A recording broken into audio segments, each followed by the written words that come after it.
What's going on? I'll be what I'll be Fitness Gaming, and you've seen the title of the video, you know why you're here. Domain,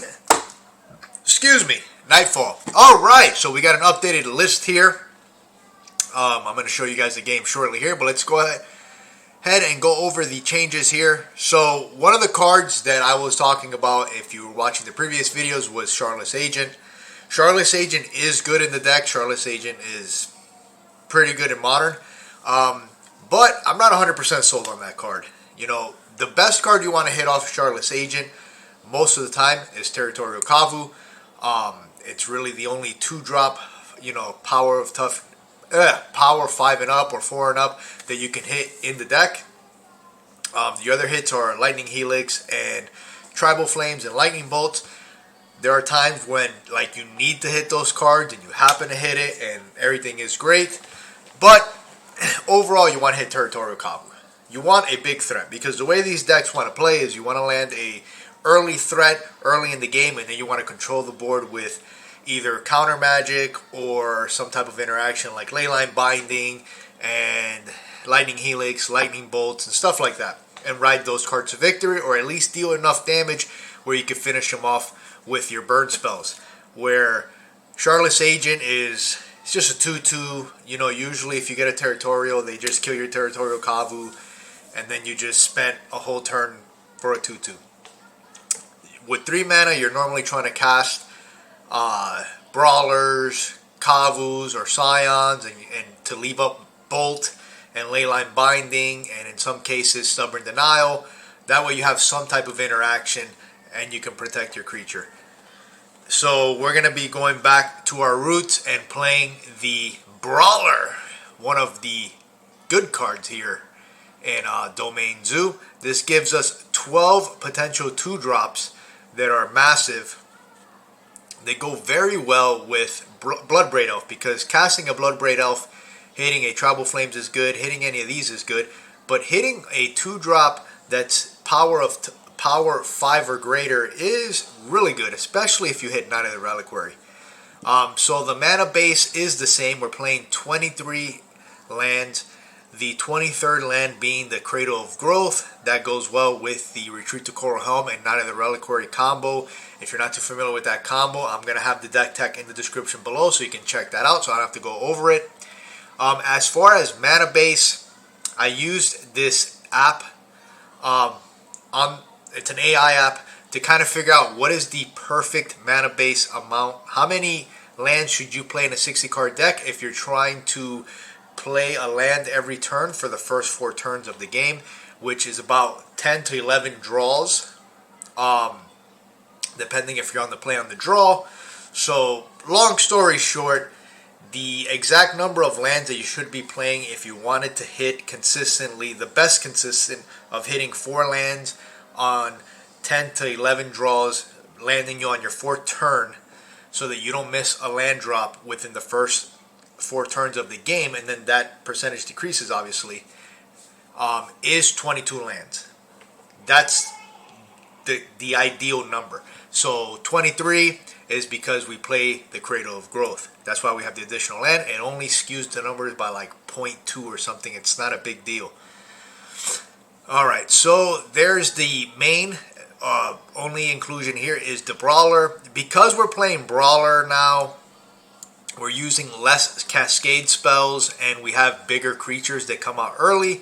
We're going back to the Stubborn Denial, and we're playing 4 of those in the sideboard. This card is still very, very good, and I think it's very, very good in Zoo decks. It allows us to play against a lot of decks like Tron and these other combo decks where they're just trying to go off. They're not trying to interact with us too much. This gives us a fighting chance against those. Everything else is the same. We got the Knight of Autumns, we have our Jegantha, Teferis, Consume All, Rest in Peace, and Cindervines. Cindervines is surprisingly been very, very good. I really like this card. We could play Wear and Tear here, but so far the Cindervine has impressed me very well. But yeah, that's the deck here. So let's go ahead and get into a game. If you guys, if you have any questions, comment at the bottom. Let me know. I'll be more than happy to explain. Alright, so let's go ahead here. The last game here. This was against Mono White Humans. Alright, so we have a good hand here. Champion of the Parish. So because we don't play any 1-drops, like 99% of the chance we can easily get Domain on turn 2. That's why it's so important that I wanted to have the additional Brawler, because it gives us a higher probability of having a super big threat as early as turn 2.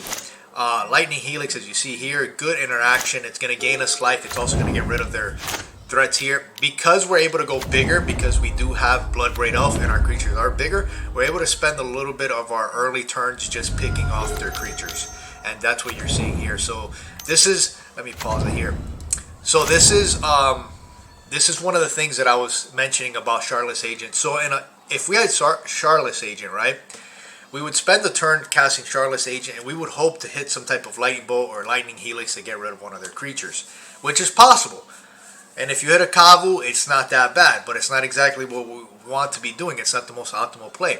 Where with 3 lands in Zoo, you're really trying to land a big threat and some type of interaction, Leyline Binding or Lightning Bolt. So as you see here, we're able to land a big threat and we're able to interact. That's really what you want to be doing with this deck. So the 3 mana spot is a spot you don't really want to clog up. So we have Bloodbraid in here into Kavu. They both have First Strike and Trample.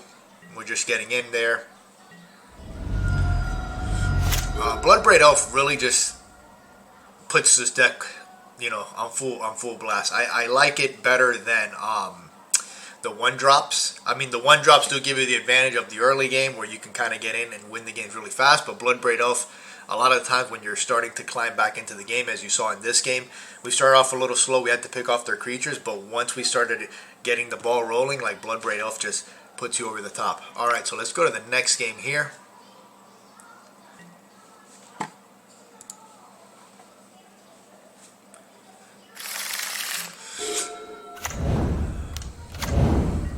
Similar starts here. We're just going to go for a straight Domain.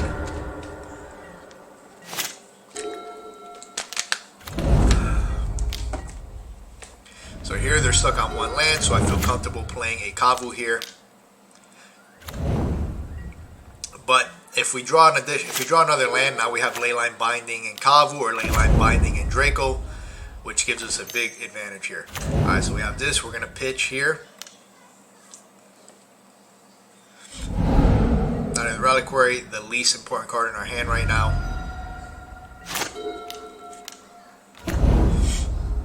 So their guys are growing really, really fast, but we have interaction here to kind of slow them down. So this goes again to what I've been talking about, like the 3 mana, right? We're able to play some type of disruption in Leyline Binding, Lightning Bolts, and if we had to put in our Stubborn Denials and then land a massive threat.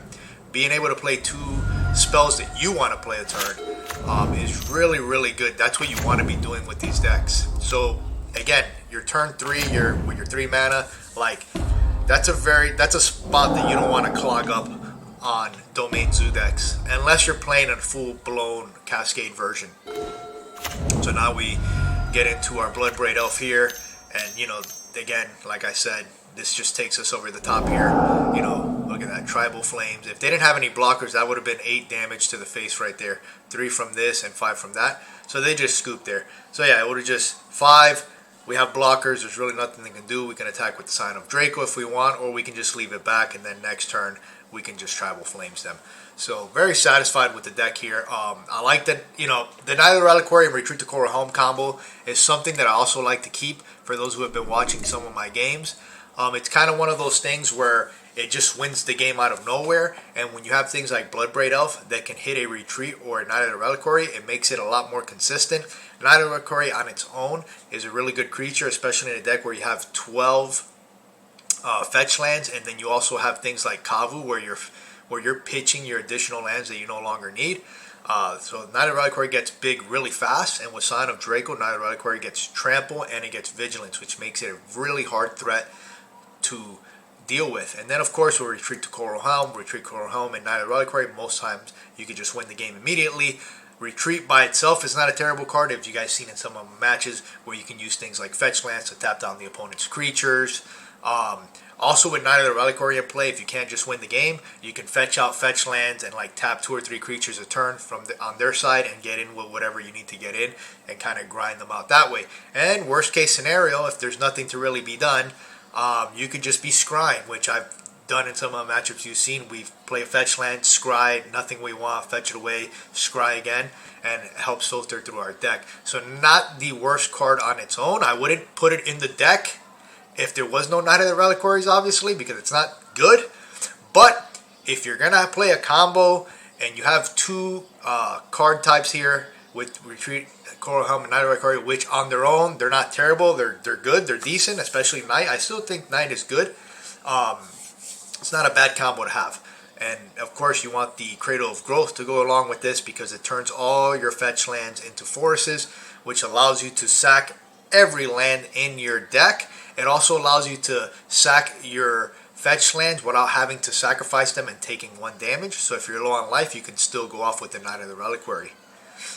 Keep in mind, if you don't need Tramp on the Knight, because with Retreat, you can fetch out your fetch lands and tap down their creatures and just continue rinse and repeating there.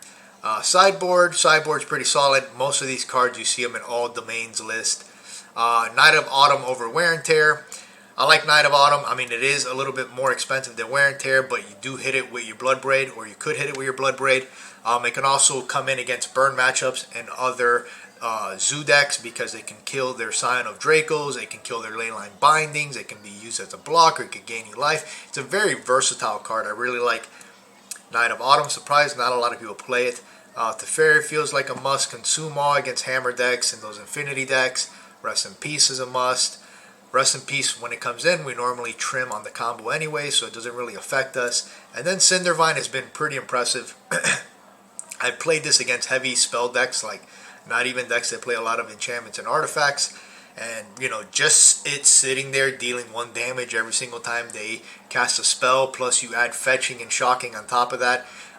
Next thing you know, man, they're in Bolt and Tribal Flame range for you to finish the game. You don't even need to attack them that much, especially because we play Lightning Helixes and Bloodbraid that can hit any of these and end the game instantly. Anyways, my friends, hope you guys enjoyed the video. If you have any questions, comment at the bottom. Let me know. Knightfall, Domain Knightfall. Really liking this list. I like the previous list as well. But like I mentioned, we're going to go a little bit leaner and a little bit bigger. If you have any questions, comment at the bottom. Let me know if I made any mistakes in that game. I know it's going a little bit fast, so it'll be hard. But let me know. Let me know. Any changes you want to see in the deck or that you think I can make, or any questions you have about it, comment at the bottom. I would like to know. Thank you guys so much for watching. Don't forget to subscribe, share, hit that notification button. It helps out the channel a lot, and I post daily. Again, my friends, take care and peace out.